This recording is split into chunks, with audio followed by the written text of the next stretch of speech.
सारेगामा कारवां mini भक्ति।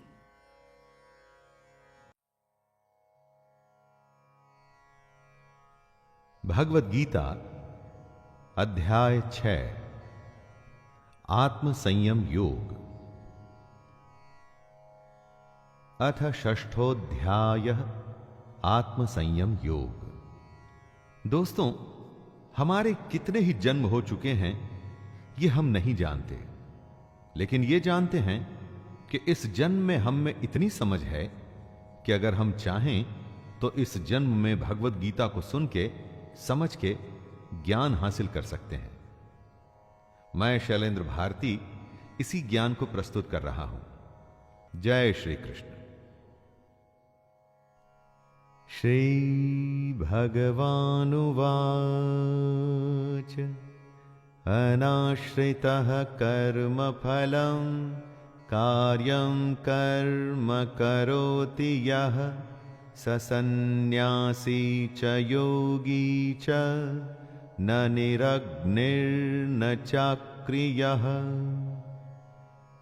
श्री भगवान कह रहे हैं, जो पुरुष कर्म के फल की इच्छा न करके सिर्फ करने योग्य कर्म करता है, यानी अपने कर्तव्य को निभाता है, वही असली सन्यासी और योगी है। असली सन्यासी या योगी वो नहीं जो दुनिया को छोड़ के ये कहता है कि दुनिया के काम उसके लिए नहीं है। असली योगी वो है जो अपना निर्धारित कर्म, अपना कर्तव्य निभाता है। बस ध्यान इस बात का रखना है दोस्तों कि कर्म के फल की आशा या इच्छा नहीं करनी है। फल की इच्छा करी तो वो स्वार्थ हो जाएगा। फल पर अधिकार नहीं, सिर्फ कर्म पर अधिकार है। यम सन्न्यासमिते प्राहुर्योगं तं विद्धि पांडव न ह्यः सन्न्यस्तसंकल्पो योगी भवति कश्चन। हे अर्जुन, जिसको सन्यास कहते हैं उसी को तू योग जान। सन्यास यानी कि कामनाओं का त्याग। अपनी कामनाओं, इच्छाओं को तो छोड़ना ही पड़ता है, तभी उस सन्यास को योग कहा जाएगा। लेकिन इच्छा को छोड़ देने का मतलब कर्म को छोड़ देना बिल्कुल भी नहीं है दोस्तों। ऐसे सन्यासी योगी नहीं माने जा सकते। कर्म तो करना ही पड़ेगा, चाहे कुछ भी हो जाए। कर्म करते हुए जो त्याग करता है, कर्म के फल में अपना जी नहीं लगाता, उसे ही योगी कहा जा सकता है। आरुरोक्षुर्मनेर्योगं कर्म कारणमुच्यते योगारूढ़स्य तस्यैव शमः कारणमुच्यते। योगी सिर्फ वो ही हो सकता है जो सोचता है, समझता है, मनन करता है। ऐसे मननशील पुरुष के लिए योग की प्राप्ति में यह जरूरी है कि वो निष्काम भाव से कर्म करे, और जब वो योग के रास्ते पर चलने लग जाता है तो सबसे जरूरी होता है सर्व संकल्पों का अभाव, यानी कामनाओं का त्याग। आप में से कई को लग सकता है दोस्तों कि अगर कामना करना ही छोड़ दिया तो फिर जीवन में बचेगा क्या। परंतु सच्चाई यह है कि जब आप कामना करना छोड़ेंगे तभी असली जीवन शुरू होगा। करके तो देखिए, भगवान कृष्ण की बताई हुई इस राह पर चल के देखिए तो आप स्वयं ही समझ जाएंगे कि जीवन क्या है। यदा हिनेन्द्रियार्थेषु न कर्मस्वनुषज्जते सर्वसंकल्पसन्न्यासी योगारूढ़स्तदोच्यते। कृष्ण कहते हैं कि जिस समय में योगी न तो इंद्रियों के भोगों में अपना मन लगाता है और ना ही कर्मों में ही आसक्त होता है, उस समय में जब वो अपनी सारी कामनाओं का त्याग कर देता है, तभी योगी होने की असली अवस्था में पहुंचता है। सबसे पहले आती है सोच, सोच के बाद सोचे हुए पर चलना, और सोचे हुए पर चलने के बाद उस रास्ते से भटकना नहीं और फिर आखिर में लक्ष्य को प्राप्त करना। पूर्ण योगी बनाने के पूरे रास्ते को कृष्ण ने अर्जुन को समझाया है।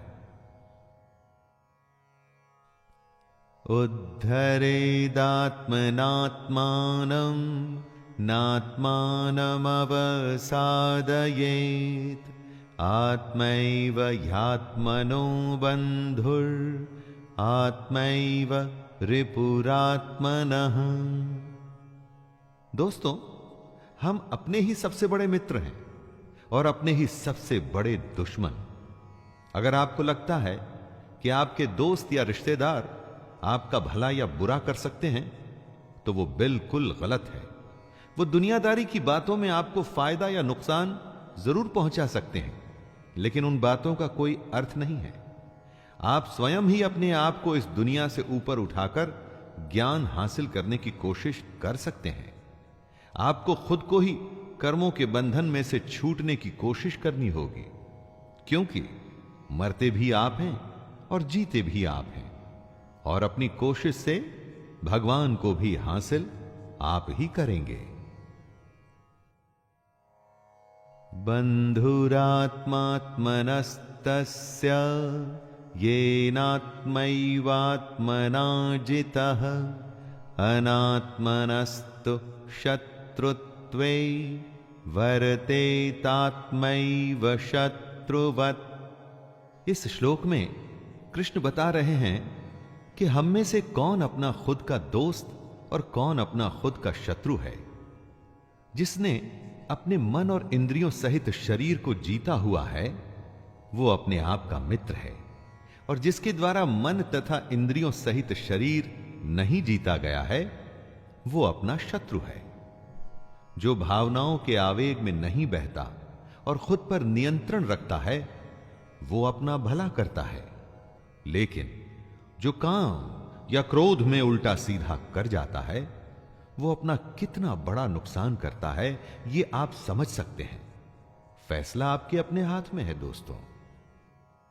जितात्मनः प्रशांतस्य परमात्मा समाहितः शीतोष्ण सुख दुःखेषु तथा मानापमानयोः।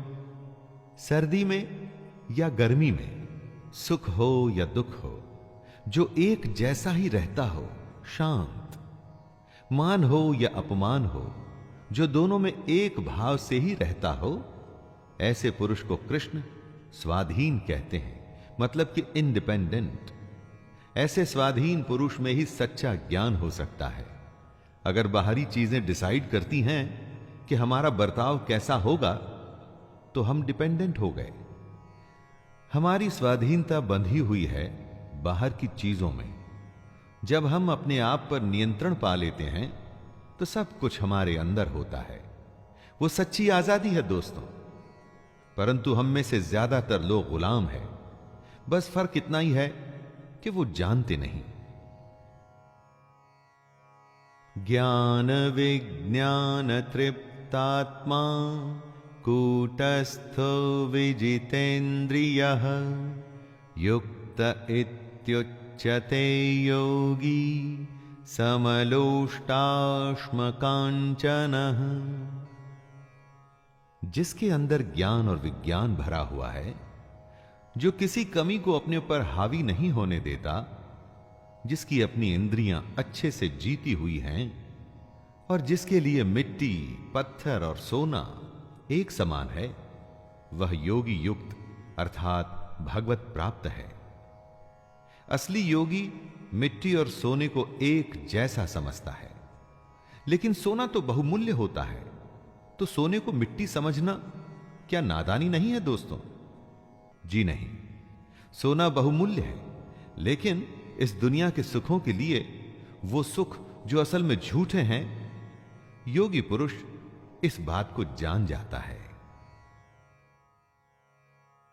सुहृन्मित्रार्युदासीन मध्यस्थ द्वेष्य बंधुषो साधुष्वपि च पापेषु समबुद्धिर्विशिष्यते।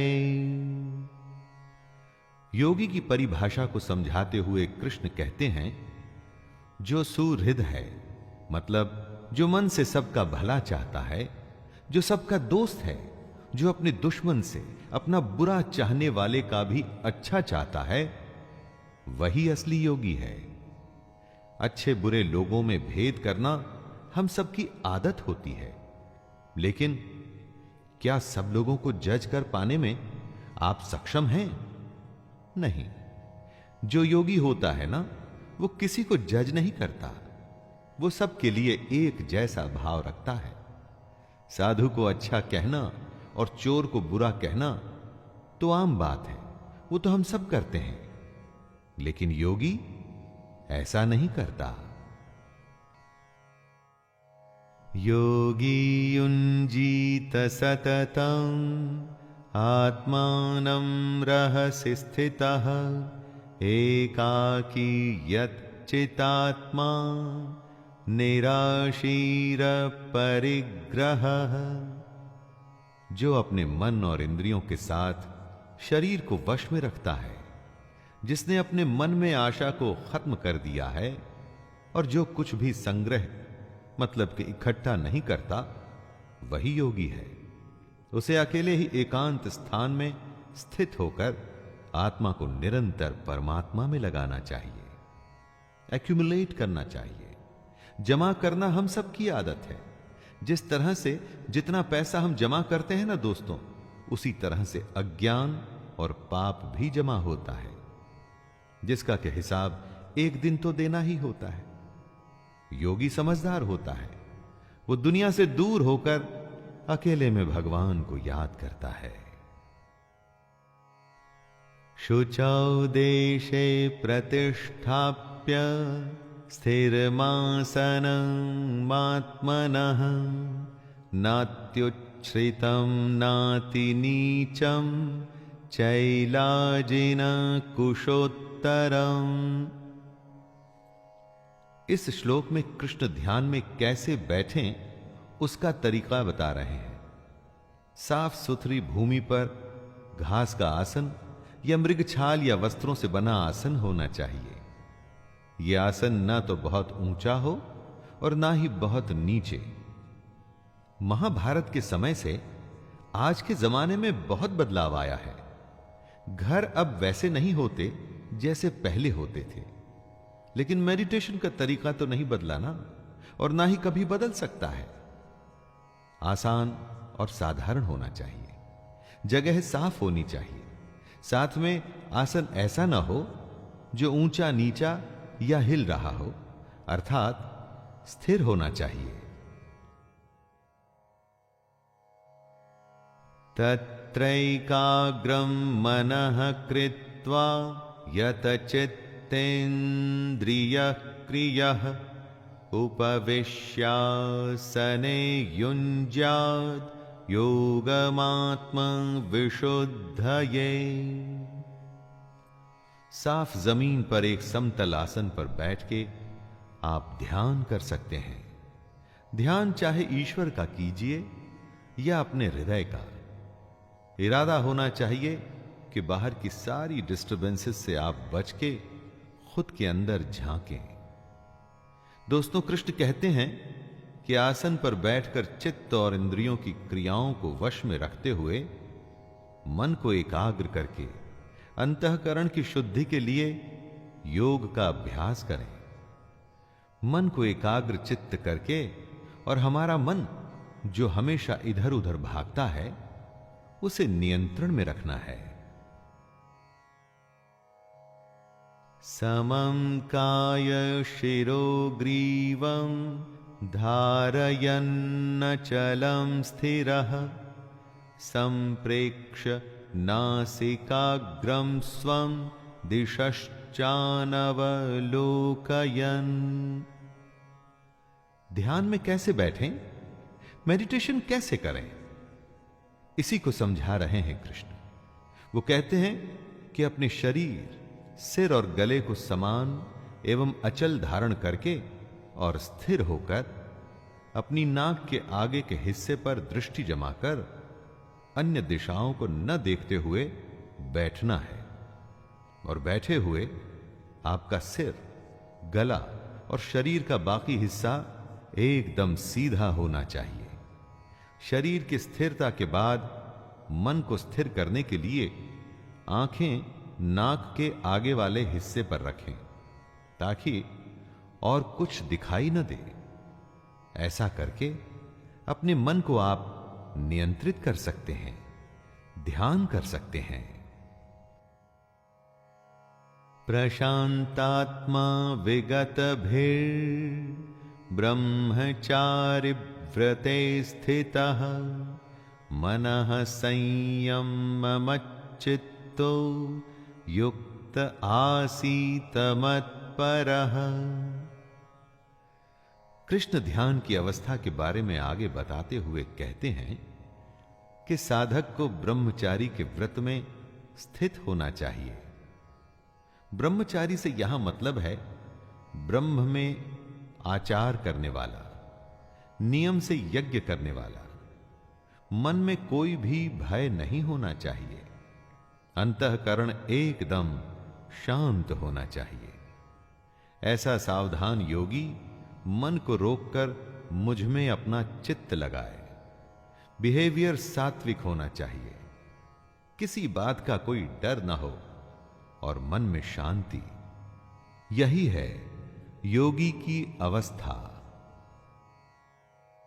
युञ्जन्नेवं सदात्मानं योगी नियतमानसः शान्तिं निर्वाण परमां मत्संस्थामधिगच्छति। योगी की ध्यान की अवस्था को और समझाते हुए कृष्ण अर्जुन से कहते हैं, हे अर्जुन, जिसने अपने मन को वश में कर लिया है, ऐसे योगी को अपनी आत्मा में मेरे स्वरूप को ढूंढना चाहिए। ऐसा करता हुआ योगी मुझ में रहने वाली परमानंद की पराकाष्ठा रूप शांति को प्राप्त होता है। दोस्तों, हमारी आत्मा उसी परमात्मा का ही एक अंश है। मन इस सच को हमसे छुपाने की कोशिश करता है। इसीलिए मन को वश में करना एक योगी के लिए बेहद जरूरी है। तभी ध्यान पूरा होगा, साधना पूरी होगी। नात्यश्नतस्तु योगोस्ति न चैकान्तमनश्नतः न चाति स्वप्नशीलस्य जाग्रतो नैव चार्जुन। योग करते तो बहुत हैं, लेकिन कितनों को इसमें सिद्धि मिलती है? और कौन है वो जिनको ये सिद्धि प्राप्त होती है? यही बात कृष्ण बताते हैं। हे अर्जुन, ये योग न तो बहुत ज्यादा खाने वाले का, न एकदम खाने वाले को मिलता है, न बहुत ज्यादा सोने वाले को, न हमेशा जागने वाले को ही। कृष्ण यहां अति की बात कर रहे हैं, चाहे भूख हो या नींद। अति किसी भी वस्तु की अच्छी नहीं है, बेशक वो अधिक की हो या काम की। जितनी आवश्यकता हो उतना ही खाइए, उतना ही सोइए, और तभी योग संभव होगा। युक्ताहार विहारस्य युक्तचेष्टस्य कर्मसु युक्तस्वप्नावबोधस्य योगो भवति दुःखः। योग उनके लिए आसान है जो सही आचरण पर चल सके। जिनके लिए अनुशासन में चलना मुश्किल है, उनके लिए योग भी मुश्किल होगा। कृष्ण कहते हैं कि योग तो उसी का सिद्ध होता है जो ठीक से खाता है, ठीक से सोता है और अपने कर्मों में अपनी पूरी निष्ठा रखता है। ऐसे ही साधक का योग पूरा होता है और उसके सारे दुख कट जाते हैं। किसी भी एक्टिविटी को आप लीजिए, अगर उस एक्टिविटी में आपको कुछ करना है तो डिसिप्लिन तो दिखाना ही पड़ेगा दोस्तों। यदा विनियतं चित्तम आत्मन्येवावतिष्ठते निःस्पृहः सर्वकामेभ्यो युक्त इत्युच्यते तदा। जिसने अपने चित्त को एकदम वश में कर लिया है और जो परमात्मा में ही भली भांति स्थित हो जाता है, ऐसे समय में वो साधक भोगों से दूर होकर योग युक्त हो जाता है। मेडिटेशन में एक समय ऐसा आता है जब आपका मन पूरी तरह से आपके वश में होता है। उसकी हिम्मत नहीं इधर उधर का सोचने की। जब ऐसी स्थिति आती है तब आप अपने आप को, अपने काम को परमात्मा में पूरी तरह से लगा सकते हैं। ऐसे समय में आप इंद्रियों के भोगों से भी एकदम दूर हो जाते हैं और यही पूर्ण योग की स्थिति होती है। यथा दीपो निवातस्थो निंगते सोपमा स्मृता योगिनो यतचित्तस्य युञ्जतो योगमात्मनः। योगी का मन, उसका चित्त कैसा होता है, इस श्लोक में उसकी बात की गई है दोस्तों। जिस प्रकार वायु रहित स्थान में स्थित दीपक चलायमान नहीं होता, जब हवा नहीं होती तो दीपक की लौ सीधे ऊपर की ओर जाती है, इधर उधर नहीं भागती। उसी तरह योगी का चित्त भी होता है।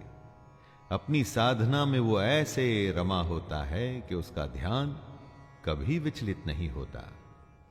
कंसंट्रेशन इसी को तो कहते हैं, किसी काम में ऐसे लग जाना कि होश ही न रहे। यत्रो परमते चित्तम निरुद्धं योग सेवया यत्र चैवात्मनात्मानं पश्यन्नात्मनि तुष्यति।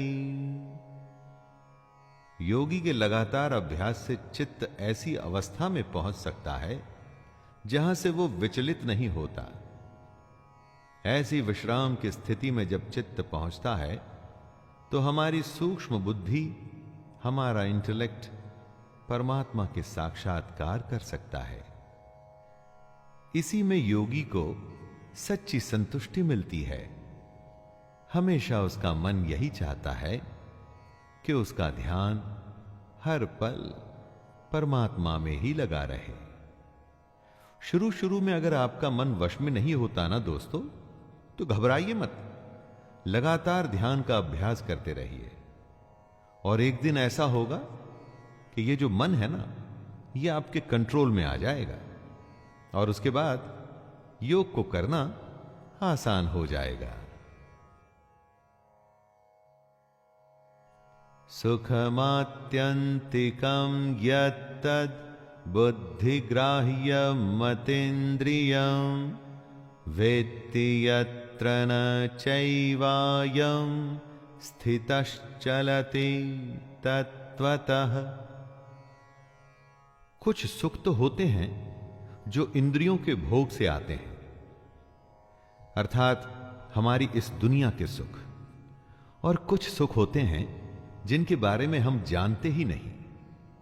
कृष्ण उन्हीं के बारे में बता रहे हैं। यह सुख उस परमात्मा के साक्षात्कार से ही संभव होता है और ये जो सुख है इसको हम अपनी सूक्ष्म बुद्धि से ही ग्रहण कर सकते हैं, लेकिन तभी जब हम योगी की अवस्था में आ जाएं। जिन सुखों को हम जानते हैं वो तो थोड़ी देर के ही होते हैं। असली सुख क्या है वो हम में से कुछ लोग ही जानते हैं। इसलिए दोस्तों, अगर आप ये जानना चाहते हैं तो योग करना शुरू कर दीजिए। योग पहला कदम है उस परम आनंद को जानने का।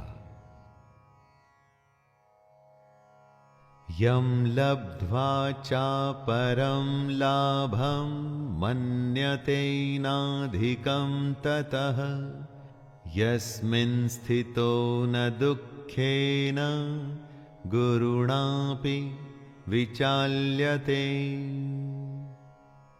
दोस्तों, दुनिया में सबसे बड़ा लाभ क्या होता है?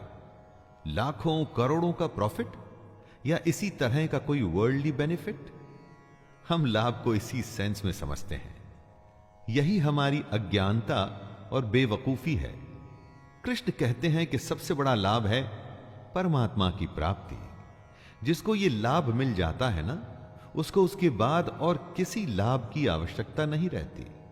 बड़े से बड़ा दुख भी उसका कुछ नहीं कर पाता। परंतु इस लाभ को पाने के लिए योगी बनना पड़ता है, तभी इस तरह की प्राप्ति संभव है। तम विद्या दुख संयोग वियोगम योग संज्ञितम सनिश्चयेन योक्तव्यो योगो निर्विण्ण चेतसा। इस दुनिया को भवसागर इसलिए कहा जाता है क्योंकि इस संसार में सिर्फ दुख है, और इस संसार से आप बचेंगे कैसे? कोशिश करिए ये जानने की कि आखिर उस संसार में है क्या। और यही बात कृष्ण समझा रहे हैं अर्जुन को कि जो इस दुनिया के दुख से अलग है वही योग है। इसे ही हमको जानना चाहिए, और जानने के बाद इस योग को हमको सच्चे मन से करने का अभ्यास करना चाहिए। प्रैक्टिस ही आपको योग में परफेक्ट बनाएगी। दोस्तों, दुनिया में योग ही एक ऐसा रास्ता है जो भगवान की सच्चाई के बारे में बताएगा। संकल्प प्रभवान कामान् त्यक्त्वा सर्वान् शेषतः मनसैवेन्द्रियग्रामं विनियम्य समन्ततः। किसी वस्तु का मिल जाना होता है संयोग, किसी वस्तु का छूट जाना होता है वियोग। संयोग और वियोग से जो परे है वो है योग। सबसे बड़े सुख की प्राप्ति का नाम है योग। इस दुनिया की इच्छाओं को छोड़कर ही इस योग की स्थिति में आया जा सकता है। और इच्छाएं तभी छूटती हैं जब मन वश में होता है। इसलिए अगर योग की स्थिति में आना है तो लालच, स्वार्थ, दुनिया के छोटे मोटे फायदे, रिश्तेदारी, मोह, सब कुछ छोड़ना पड़ता है। दोस्तों, फैसला आपके हाथ में है। आपको छोटा फायदा चाहिए या सबसे बड़ा फायदा? शनैः शनैरुपरमेद बुद्ध्या धृति ग्रहीतया आत्मसंस्थं मनः कृत्वा न किंचिदपि चिंतयेत। पानी की अपनी कोई पहचान नहीं होती। जिस भी बर्तन में डालिए पानी उसके जैसा ही बन जाता है। लेकिन यही पानी जब लगातार किसी चट्टान पर गिरता रहता है तो अपना असर छोड़ जाता है। इसी को कृष्ण क्रम क्रम अभ्यास बता रहे हैं। धीरे धीरे अपनी प्रैक्टिस करते रहिए और योग की स्थिति को पाने के लिए हर रोज ध्यान करते रहिए, मेडिटेशन में बैठते रहिए। कुछ समय के बाद आप देखेंगे कि इसका नतीजा आपको दिखना शुरू हो गया है। दोस्तों, ये बात योग ही नहीं, जीवन के हर पहलू पर भी लागू होती है। यतो यतो निश्चरति मनश्चंचलमस्थिरं ततस्ततो नियम्यैतद् आत्मन्येव वशं नयेत्। आप जो करना चाहते हैं मन उसमें कभी नहीं लगता, और जो नहीं करना चाहते मन बार बार उसी तरफ भागता है। इसीलिए तो मन को चंचल कहते हैं। दोस्तों, ये कभी रुकता नहीं, परंतु लगातार अभ्यास से इसकी इसी आदत पे आप विजय पा सकते हैं। दुनिया की अलग अलग बातें इसको भगाती हैं, अस्थिर बनाती हैं। आपके अपने संकल्प, अपनी इच्छा शक्ति को दृढ़ करके ध्यान करते हुए इसी मन को वश में करना है। तभी ये मन परमात्मा या जो काम आप करना चाहते हैं उसमें ही लगा रहेगा। प्रशांत मनसं ह्येनं योगिनं सुखमुत्तमं उपैति शांतरजसं ब्रह्मभूतमकल्मषम्। गति चाहे धीमी ही क्यों न हो, लेकिन लगातार अभ्यास के बाद आप पाएंगे कि आप अपने मन को वश में कर सकते हैं। एक बार ऐसा हो गया तो आपका मन शांत हो जाएगा, उसकी चंचलता खत्म हो जाएगी। ये अवस्था ही पहली कड़ी है उस श्रृंखला की जो आपको एक दिन परम आनंद के पास ले जाएगी। परमात्मा के अगर दर्शन करने हैं, सबसे बड़े सुख को अगर फील करना है, तो शुरुआत यहीं से करनी होगी। मेडिटेशन को आप गेटवे मान सकते हैं सबसे बड़े सच का। युञ्जन्नेवं सदात्मानं योगी विगत कल्मषः सुखेन ब्रह्म संस्पर्शम् अत्यंतं सुखमश्नुते। जो लगातार खुद को ध्यान में लगाकर अपने मन को वश में करके योगी की स्थिति में आता है, वो सारे पापों से भी दूर हो जाता है। वही योगी पर ब्रह्म परमात्मा के रूप को जान पाता है। यही तो सबसे बड़ा आनंद है। किसी को सोने में, किसी को खाने में, और भी न जाने अनगिनत काम हैं जिससे लोगों को आनंद मिलता है। लेकिन दोस्तों, ये सारे आनंद क्षणिक हैं, कुछ मोमेंट्स में खत्म हो जाने वाले। ब्रह्म के स्वरूप को पहचानने का जो आनंद है, वो सदा सदा के लिए है। वो ऐसा सुख है जो कभी खत्म नहीं होता। सर्वभूतस्थमात्मानं सर्वभूतानि चात्मनि ईक्षते योगयुक्तात्मा सर्वत्र समदर्शनः। हमारे चारों तरफ एक अनंत चेतना है, इन्फिनिट कॉन्शियसनेस। इसी में हमको एक भाव से अपना मन लगाना होता है। जो योगी ऐसा करने में सक्षम हो जाता है, जो सबको समभाव से देखता है, वो अपनी आत्मा को जान जाता है। हमारी आत्मा में सब कुछ है, लेकिन उसे देखने के लिए ज्ञान चाहिए होता है, और यह ज्ञान योग से ही आता है। कॉन्शियसनेस की सबसे बड़ी स्थिति को ही योग कहते हैं, और तभी हम अपने आप को पूरी दुनिया में और पूरी दुनिया को अपने आप में देख पाते हैं। यो मां पश्यति सर्वत्र सर्वं च मयि पश्यति तस्याहं न प्रणश्यामि स च मे न प्रणश्यति। बहुत बड़ा एक सवाल है। आज से हजारों साल पहले भी था, आज भी है और आगे भी रहेगा। दोस्तों, अगर भगवान है तो दिखता क्यों नहीं? जो होता है वो दिखता है, जो नहीं होता वो नहीं दिखता। ऐसा हमारी इस दुनिया की सोच कहती है। विज्ञान अभी स्पिरिचुअलिटी के पास नहीं पहुंच पाया है। जब देखना ही गलत हो तो भगवान दिखेगा कैसे? अरे, उसे देखने के लिए योग की स्थिति में आना पड़ता है।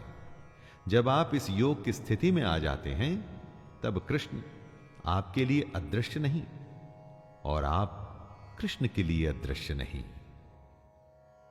सर्वभूतस्थितं यो मां भजत्येकत्वमास्थितः सर्वथा वर्तमानोऽपि स योगी मयि वर्तते। दोस्तों, इस दुनिया में अनेकता है, परंतु उस भगवान तक जाने के लिए आपको एकता का सहारा लेना है। अपनी सारी फीलिंग्स को एक करके ध्यान लगाना है। इस एक ही भाव में स्थित होकर जो अपना ध्यान मन पे लगा उसे वश में करता है, वही योगी बन पाता है। बहुत सारे विचारों की जरूरत नहीं है।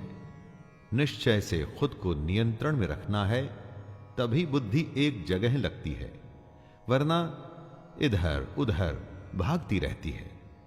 कृष्ण कहते हैं, जो ऐसा करते हुए मुझे भजता है, मैं उसे ही प्राप्त होता हूं। आत्मौपम्येन सर्वत्र समं पश्यति योऽर्जुन, सुखं वा यदि वा दुःखं स योगी